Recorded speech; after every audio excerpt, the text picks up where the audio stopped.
Bon, salut à toutes et à tous, j'espère que tout le monde va bien. Là, on est la veille de Noël, donc je vous souhaite un joyeux Noël et de bonnes fêtes de fin d'année si je sors pas de vidéo d'ici le jour de l'an. Ça a été un petit peu le boxon. J'ai pas réussi à faire du tout ce que je voulais faire. Tout est plus ou moins prêt. Entre autres, il y a plein de vidéos qui vont arriver sur mes fameux panneaux solaires. Donc là aujourd'hui, je vais vous faire une petite vidéo parce que j'ai pas tout filmé non plus. Au début, je voulais tout filmer, puis en fin de compte, je me suis attelé à la tâche, comme on dit, sachant que je suis pas du tout professionnel de quoi que ce soit là-dessus. Hein. Moi, je vous rappelle, à la base, je suis quand même architecte. Hein. Je suis pas menuisier ou quoi que ce soit. Donc du coup, j'ai fait un peu comme je pouvais. Donc, je me suis débrouillé pour fabriquer mes panneaux photovoltaïques, pour les installer. À l'heure actuelle, je vous spoil la suite des vidéos, ça fonctionne même plutôt pas mal. Alors, quand il y a un temps moins dégueulasse qu'aujourd'hui. Bon, pour vous faire le petit point là, aujourd'hui, cette petite vidéo va être tranquillou et gilou.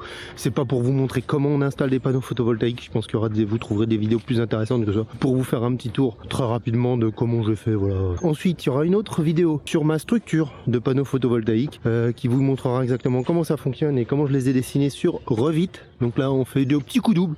On fait du panneau photovoltaïque et du Revit en même temps pour ceux qui veulent du Revit. Ensuite, je vous ferai aussi une vidéo, la présentation des panneaux photovoltaïques sur le toit, puis voilà, on fera un petit tour du propriétaire une fois installé. Par la suite, il y aura des vidéos plus précises qui viendront, mais pour l'instant je peux pas vous les faire parce que j'ai pas encore tout le matériel. Il me manque encore ma passerelle de communication qui me permettra de finaliser vraiment tout le truc. Mais franchement, je veux pas vous spoiler la suite. Mais j'arrive à faire des trucs très intéressants. Avec mon petit serveur domotique, j'arrive à lancer la charge de la voiture à la puissance que je veux. J'arrive à commander des choses et tout, à allumer des choses quand il y a du soleil, quand pas de soleil. Je serai bien plus précis quand j'aurai ma passerelle domotique qui me fera des plus et les moins. Pour l'instant, je connais juste mon apport solaire. Je sais pas combien je tire sur le réseau. Donc je sais pas si je suis en positif ou en négatif. Si vous comprenez pas, suivez la suite des vidéos dans quelques temps, vous aurez les explications sur tout ça. Donc première vidéo, la celle d'aujourd'hui, petit montage des panneaux. Vidéo suivante, la structure des panneaux sur Revit. Ensuite une petite présentation des panneaux. Je vais essayer de limiter les montages pour pouvoir faire les vidéos plus rapidement parce que sinon je m'en sors pas et j'arrive pas à vous les sortir dans les temps parce que mon travail, le basket et tout représente beaucoup de choses, beaucoup de déplacements et du coup j'ai pas le temps de vous faire tout ce que je voudrais vous faire. Les promesses qui ont été plus ou moins tenues, c'est quand même le basket grâce au live, donc ça m'évite de prendre du temps de montage derrière, donc c'est pour ça que je vous les fais en live maintenant les matchs de basket. On verra s'il y a des finales ou des trucs vachement bien ou vachement importants, je filmerai comme avant avec mon appareil photo. Dans le futur je vais essayer de faire au moins une vidéo par semaine, donc en dehors de tout ce qui est panneaux photovoltaïques et la domotique qui va avec, très important, vous allez voir. Je commence, là je suis balbutiant, c'est les vacances, je vais pouvoir avancer un peu là-dessus et vous faire des vidéos très intéressantes, je pense, enfin de moi, qui me paraissent intéressantes sur ce côté domotisation de l'utilisation des panneaux photovoltaïques. Ensuite, il y a quelques vidéos qui sont prêtes qui sont à monter avec mon petit drone là, il y a des petites vidéos de vue aérienne, ça il y en a quelques-unes qui vont arriver dans quelques temps, ça c'est rapide à faire en général, et même des fois c'est pas moi qui les fais souvent, c'est mon fils, le grand. Au niveau de la Tesla, pendant les vacances, je vais rouler certainement un petit peu et je vais vous faire un petit retour sur la mise à jour de Noël, vous savez, celle où il y a eu la musique, et ça a fait un petit carton sur TikTok et puis même YouTube aussi. Hein. Voilà, bon, là je pense que je vais pas revenir là-dessus, je vais juste faire mon petit test des modifications et surtout voir s'il y a des petites choses qui ont changé au niveau de l'autopilote. C'est ce qui m'intéresse le plus moi personnellement. Au niveau des objets, dans le truc sur Home Assistant, on reviendra peut-être sur aussi les objets que j'utilise. Donc il y a des prises connectées qui donnent la consommation des objets qui sont pour brancher sur ces prises, ça peut être très intéressant. Donc il y aura tout ce qui est autour de mon serveur domestique, comment ça s'appelle, serveur domotique Home Assistant. Donc il y aura tout le matériel un petit peu, il y a des trucs bien, des trucs moins bien. Je vous ferai peut-être un petit tour là-dessus. Ensuite je vous ferai un tour, mais ça ce sera fin janvier je pense, parce que j'ai acheté un ordinateur au Black Friday. J'en suis assez content, il y a vraiment il a des performances phénoménales, un processeur très puissant, une 3070 Ti, il est relativement léger. Et par contre, j'ai un souci de batterie, elle descend, genre il perd 1% à la minute. Donc j'ai fait appel au service de réparation, enfin quand ils m'auront changé la batterie en gros. Je vous ferai un retour dessus, il a quelques petits défauts que je vous noterai, mais quelques points très forts. J'espère que c'est pas la batterie qui est complètement nulle sur ce modèle-là. C'est une possibilité que je n'exclus pas. Ça se trouve, vous me le renvoyez, la batterie va être toujours aussi à chier. Je sais pas, on verra bien. Des petites choses importantes, les panneaux solaires photovoltaïques là, ils viennent de chez Allo Solar. Globalement, j'en suis assez content. Franchement, ça s'est plutôt bien passé. Leur service de livraison, vraiment pas terrible pour le coup. Moi, j'ai eu un petit souci avec le livreur. Bon, je vais vous passer les détails. C'est pas directement de la faute d'Allo Solar. Il y a un petit manque de communication, mais quand on arrive à les avoir, ils sont très très sympathiques et ça se passe très bien. Ils sont transparents, très transparents, parce que moi, ils m'ont, par exemple, pour la passerelle de communication, ils n'y ont pas été par 4 chemins et ça j'aime bien. Ils m'ont dit, bah écoutez, elle est pas disponible pour le moment, vous l'aurez pas avant fin décembre. Ça a été très clair. Pour l'instant, je l'ai pas. J'aimerais bien l'avoir là d'ici dans pas longtemps normalement, je crois. En espérant que on va voir justement s'ils tiennent parole là-dessus. Bon, puis les panneaux, ils fonctionnent très très bien malgré l'absence de la passerelle de communication qui est pas indispensable pour leur fonctionnement. Mais voilà, franchement, pour l'instant, je suis très satisfait. Le prix était très correct. Je pouvais peut-être trouver un petit poil moins cher dans d'autres trucs. J'aurais pu ne pas prendre cette passerelle de communication qui coûte cher. Bon, on y reviendra dessus quand on passera sur le truc Home Assistant. Déjà, il faudra voir comment elle fonctionne et si elle répond à mes attentes, si je me suis pas planté en prenant cet engin là. Voilà. Pour le moment, pas de batterie. La batterie, c'est la tuture. Je me suis mis du matériel de côté dans les paniers et je regarde parce que en fait le problème de la voiture, c'est que je vais pas pouvoir tout le temps la mettre en haut. Ça sera pas toujours possible et du coup quand je pourrais pas utiliser la voiture comme stockage, écoutez, j'aimerais bien avoir autre chose. Pourquoi pas une batterie? Donc c'est toujours à l'étude. Je vous laisse regarder cette première partie de vidéo. Let's go. Au pied. Roxy, viens genou. Oui, c'est bien. Viens genou. Non, ouais, genou. Non, genou. Ouais, c'est bien. Stop. Fais ses devoirs de vacances, Roxy. Qu'est-ce qu'elle a vu? Rien du tout. Regardez-moi cette bouille. Non, j'ai dit pas bouger. Alors, pas bouger?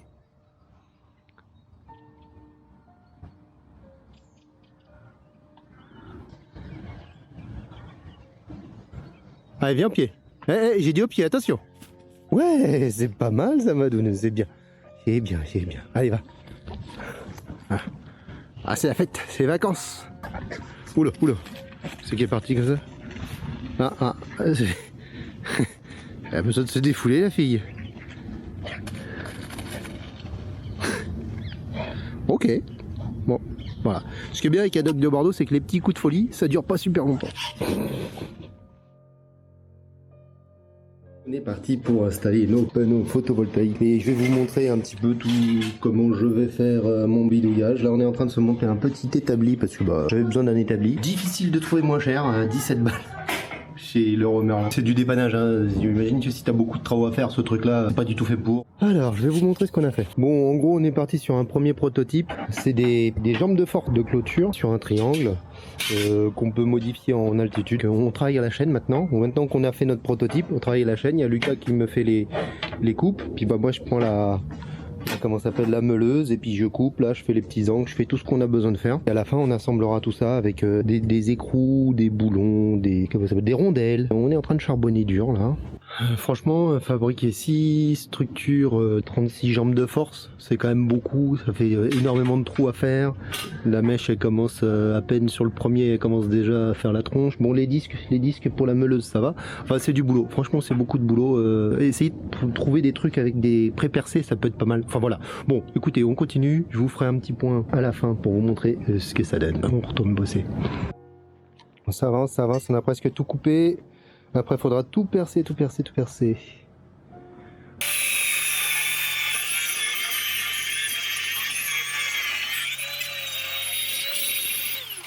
Comment ça plus trop couper le disque, hein. Heureusement, il reste plus que 2-3 trucs à couper là. Moi, je suis pas un expert en coupe, mais bon. Écoute, on s'en est sorti jusqu'ici. On a tout fini là, c'est la dernière à couper. Après, c'est à percer. Mais on fera ça demain parce qu'il y a encore du boulot et c'est peut-être plus chiant de percer que de couper, attention.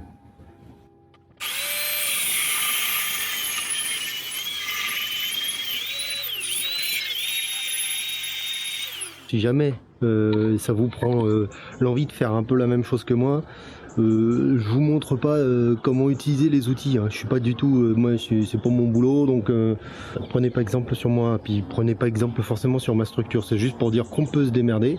Si jamais vous vous aventurez à faire la même chose, attention parce que 6 panneaux, faut tout multiplier par 6 et c'est quand même, la fin ça fait des sacrées quantités, hein. Il y avait 36 barres, 2 ou 3 coupes par barre, faites le calcul, à la fin ça fait pas mal.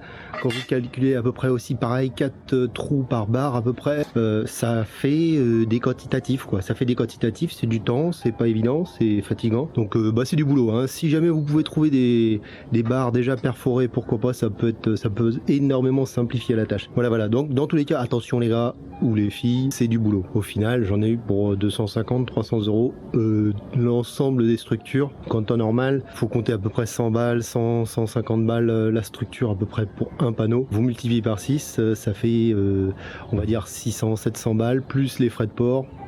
On est plutôt à 800 balles. Voilà, donc ça fait quand même pas mal d'économies. Ça vaut le coup, à mon avis, de se prendre un peu la tête. Au début, je voulais le faire en bois. Si vous le sentez pas en métal, le bois, ça peut être beaucoup plus simple, beaucoup plus rapide. À savoir que dans tous les cas, il faut quand même protéger le bois. Là, le métal, il faudra aussi que je le protège parce qu'on l'a coupé. C'est des piquets qui sont faits pour aller à l'extérieur. Pensez bien à prendre absolument des vis inox. Voilà, ça c'est des vis inoxydables. Du coup, j'ai acheté de l'anti-rouille pour mettre sur les barres là où on a coupé. Voilà.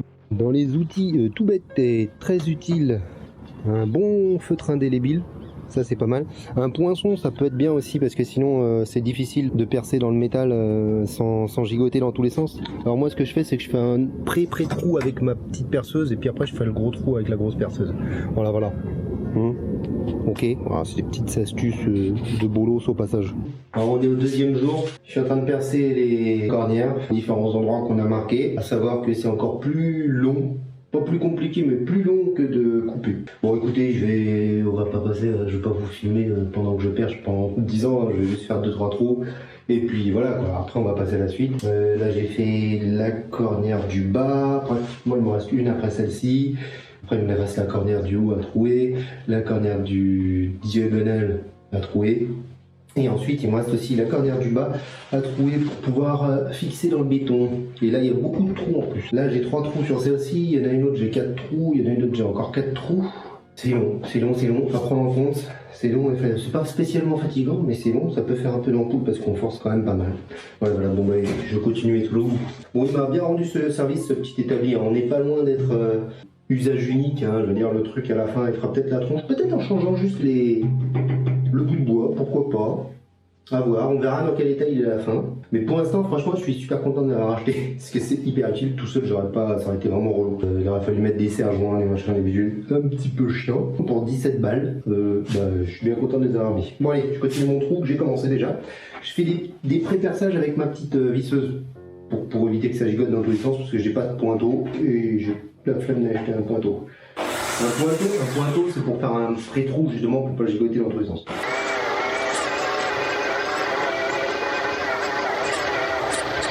Voilà, alors je fais attention, au début, des fois je pose ma perceuse par terre, mais là j'essaie d'éviter ça, tout simplement pour ne pas me baisser puis me relever, parce que on se fait mal au dos bêtement en faisant des petits gestes à la main comme ça.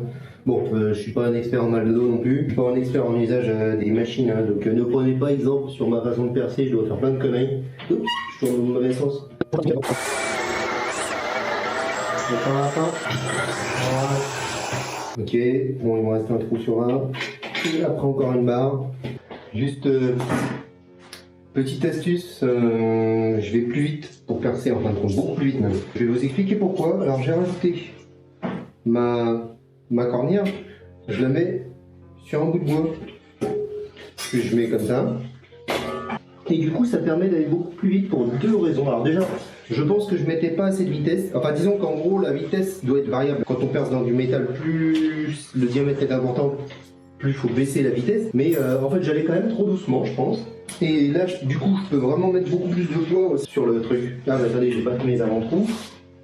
Je vais faire mes petits avant-trous, et en gros ça permet quand même d'appuyer beaucoup plus.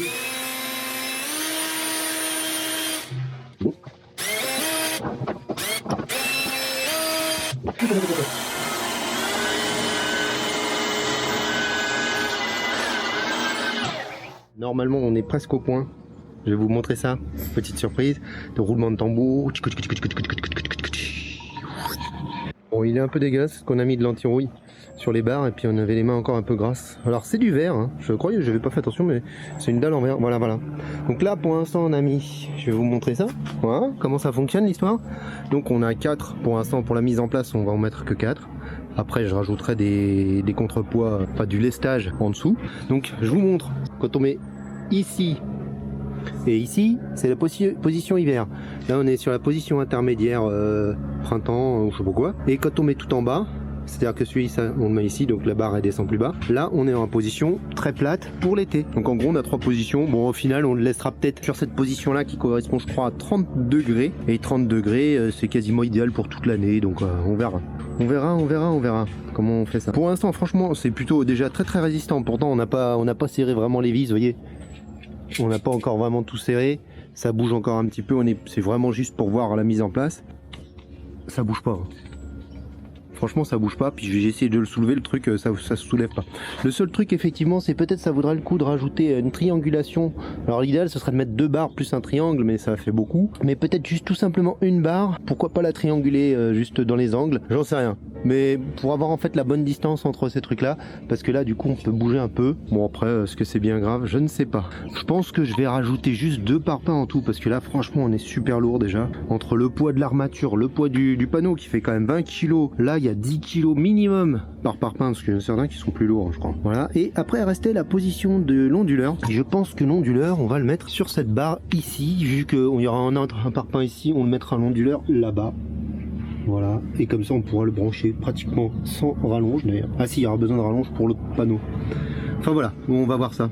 Alors maintenant reste à monter tout ça sur la toiture, ça va être marrant. On va rajouter, je sais plus, on a rajouté un trou. Pourquoi on a rajouté un trou? Ah, on a rajouté un trou pour une position super basse. Parce qu'en fait je pars du principe que je vais pas mettre beaucoup de lest, mais quand je pars en vacances et si jamais il y a une tempête, on baisse complètement à plat. Comme ça, ça permet de pas que le truc s'envole et de pas faire prise au vent quoi. Voilà, voilà. On va faire comme ça, plutôt que de mettre des kilos et des kilos de contrepoids. Et on va refaire un petit trou ici, comme ça la barre elle va baisser puis se mettre là, position plate, quasiment plat. Une très très léger angle juste pour que l'eau puisse s'évacuer. Voilà, voilà. Bon allez, on continue le boulot.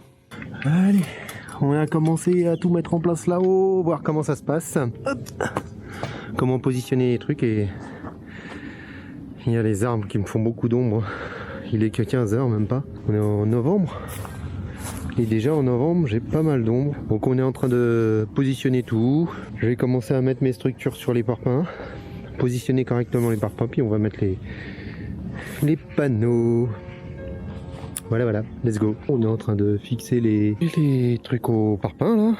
On a tout positionné, normalement ça devrait fonctionner. C'est du boulot les gars, c'est du boulot, c'est boulot. Et les filles aussi. Tadam. Bon, il fait gris, hein, je suis désolé. Il fait pas si gris que ça, c'est surtout qu'on est le soir. Bon bah voilà.